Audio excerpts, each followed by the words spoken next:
Reese, let's go! Hey guys, it's Ryker Baloun and Reese Warren. We're the two hosts of the Arts Project, and today we're interviewing actor Dean Norris. Let's get into it. Dean Norris of Breaking Bad once said on Conan that he's played a lot of cops throughout his acting career. I have. I used to call myself the alphabet actor. Yeah. CIA, DEA, FBI, LAPD, you name it, I've played it. The question is, how many? Let's take a look at the many cop roles of Dean Norris. Mulder and Scully. Your navigator, a Gattaca. We got a search warrant, went to Butler's apartment. A little trouble with your horn? Yeah. This is a court order approving the demolition of this boat. Evacuate immediately. Why don't you say the word and I'll take you on a ride along. Last order of business, I'd like to welcome our newest officer. I'm sorry, Dr. Kersey, nothing yet. So there's nothing that I can do? You can have faith. So that's 37 roles. Who said typecasting was a bad thing? Dean Norris, you have the right to remain awesome.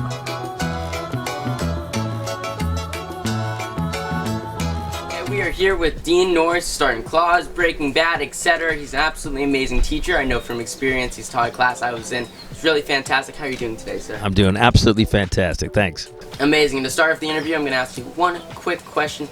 How many projects are you working on currently, and what are they? Well, I'm doing Claws right now. We're just going back after our COVID pause. That's why we're standing or seated 6 feet apart. And going back to New Orleans in a couple of days to get going on that again. We're about halfway through. And then I'll be doing a pilot in October for Chuck Lorre for CBS sitcom. So. Dang, amazing. So you mentioned COVID, and quarantine has, of course, impacted the business. How do you think quarantine has impacted the business, and also how has it impacted your life? Well, I mean, the whole business shut down, right around March 12th.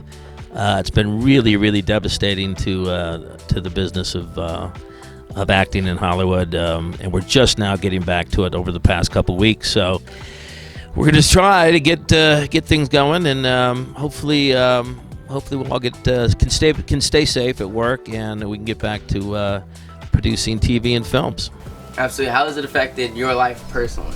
Well, I had 6 months off. So I had 6 months to hang out, which was, good and bad. I got to hang out with the family, and did a lot of reading and kind of hanging out. So getting ready to go back to work. Yeah, we're always trying to be positive here. Those are a lot of positives. Really amazing. Any more positive things that have come from quarantine? Well, not as many positives as I wish. I was going to write a book and write a script and get in shape, but I really did it just kind of ate and golfed. So, golf? Are you good at golf? I'm pretty good at golf. Oh, okay. So I stole this question from another interview I saw, and it was very interesting. I kind of want to see if your answer has changed. So, what is the fiercest animal you think you could fight off? Wow, not very fierce. Maybe a really mean dog is as far as I'm going to go on that one. Okay, modest. And what sports do you play? Well, in high school I played football and baseball, and then I did a lot of boxing and taekwondo in high school. Took that into college, and now I just play golf. Do you watch any sports? Go to any game? I love the Dodgers. I go to Dodger games, and I love football. When I can, I'll go to a Rams or Chargers game. And if I'm in New Orleans, I'll try to get a Saints game in. So. Nice. So here's something most people don't know. You went to Harvard. I did. Yes, and I want to know, what degree did you get? It was called social studies, which is they call them concentrations. It was kind of a combination of philosophy, history, economics, and politics all combined together. So. Okay, so explain to me. So the social study. You're an actor. How did this happen? Well, I always did a lot of acting. I did a lot of music actually when I was younger. So, but then when I got more into high school and college, I focused mainly on acting. And there was a lot of acting going on at Harvard. It just wasn't something you could officially study, but there were a lot of productions and things like that. So I really got to love it and decided that's what I wanted to do. And so there's no acting major at all in the family? No, they don't have them. I did go on to the Royal Academy of Dramatic Art after Harvard, which is in London, and studied there for a little bit. Okay.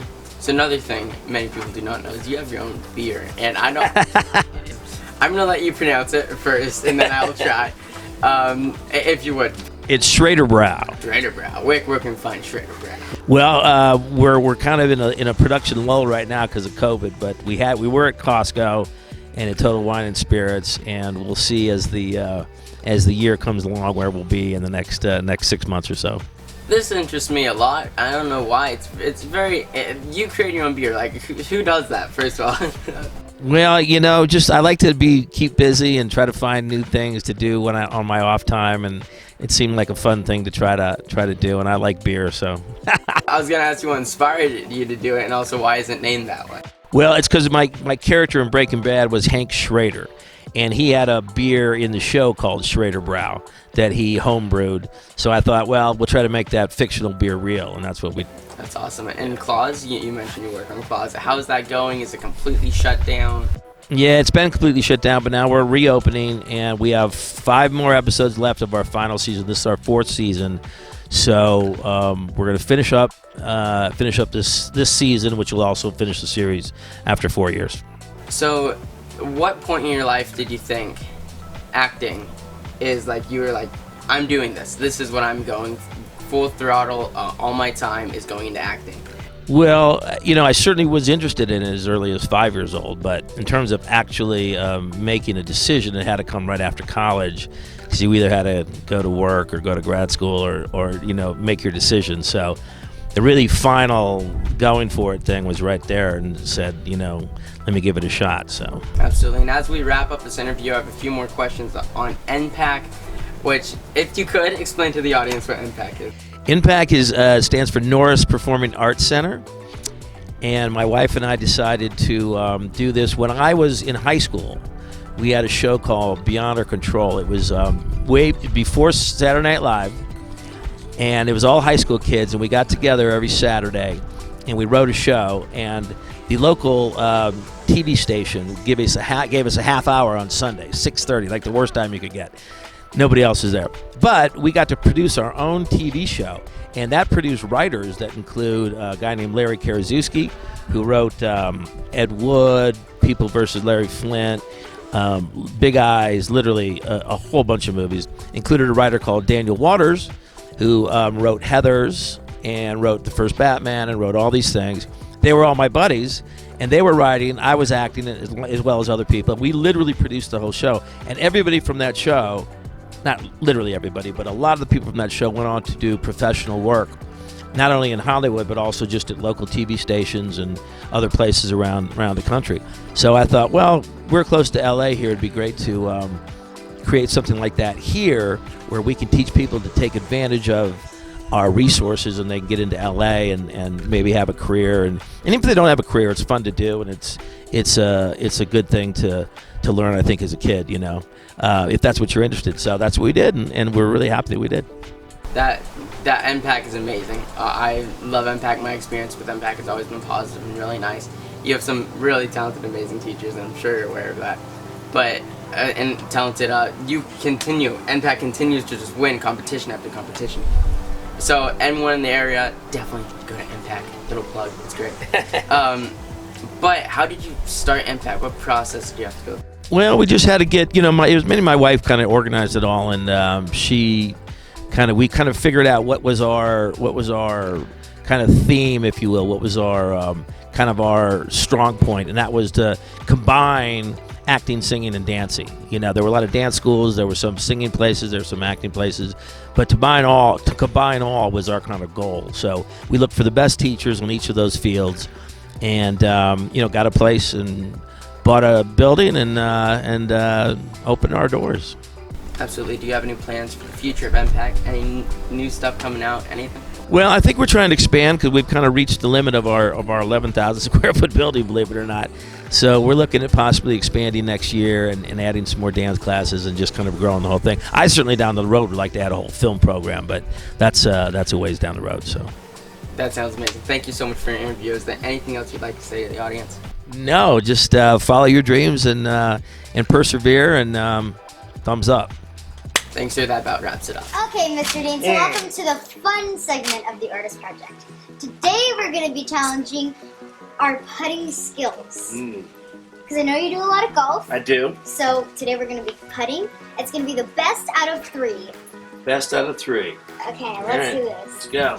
You can do it back from there, and I can do it up from here. Alright, here's my number 2.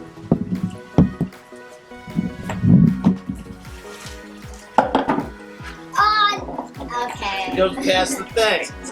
My turn, my turn. Your my turn. My turn. I'll do this and I'll do it like almost every single time when I was at my house. Well, yeah, when it's your house, it's easy. Oh! Almost, Almost. guys. Alright, I'm gonna make this one, okay? You ready? Oh, too hard. Yeah, a little too hard, Mr. Dean. A little too hard. We might have to, if we don't make any, we gotta do one more playoff. If you win, if you do this one though, you win. Really? Yeah. Okay, we're gonna see this. We're gonna do this. We're gonna do this. Yeah. Oh. Oh, darn Alright, it. we have a 1-ball playoff. Oops. That hole. Oh.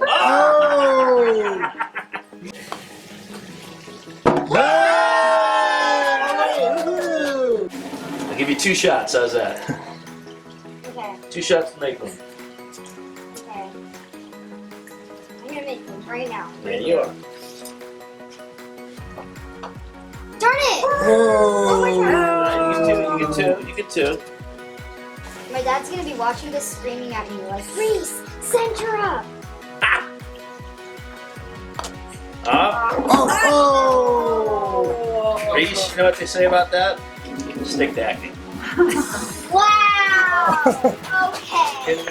So the Artist Project is all about giving back to emerging and struggling artists.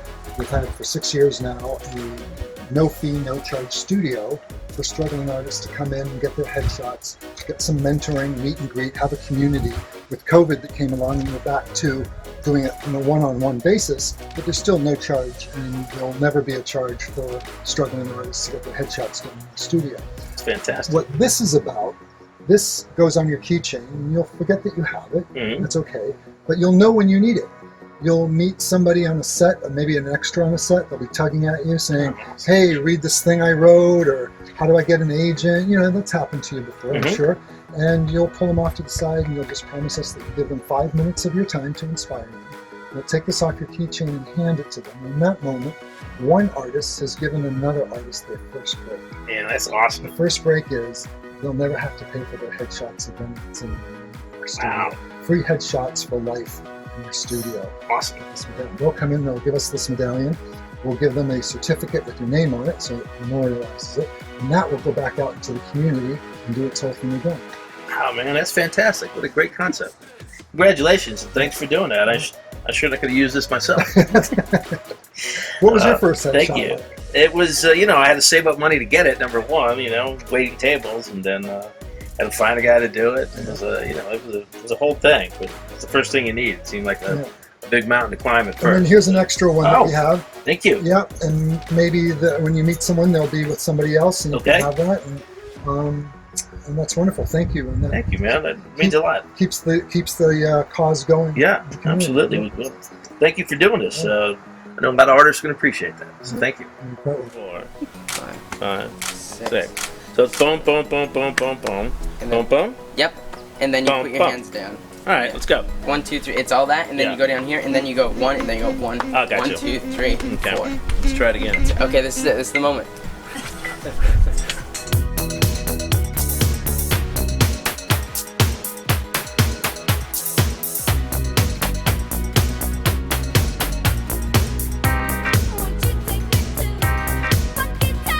That was super fun. It was. What a chill guy. I mean, he's always so chill. He has literally his own school where he teaches kids, and he has people who teach kids my age. Man, he has his own beer named after him. He has parties. He has friends over. What kind of life won't live, you know? Yeah. But before you go, make sure to like, Yes. subscribe, and turn on those post notifications. Guys, it helps us out a lot. Thank you guys for watching. If you really enjoyed, tell us in the comments Tell us what you guys want to see, and I guess we'll see you guys later. Bye! See you in the next one.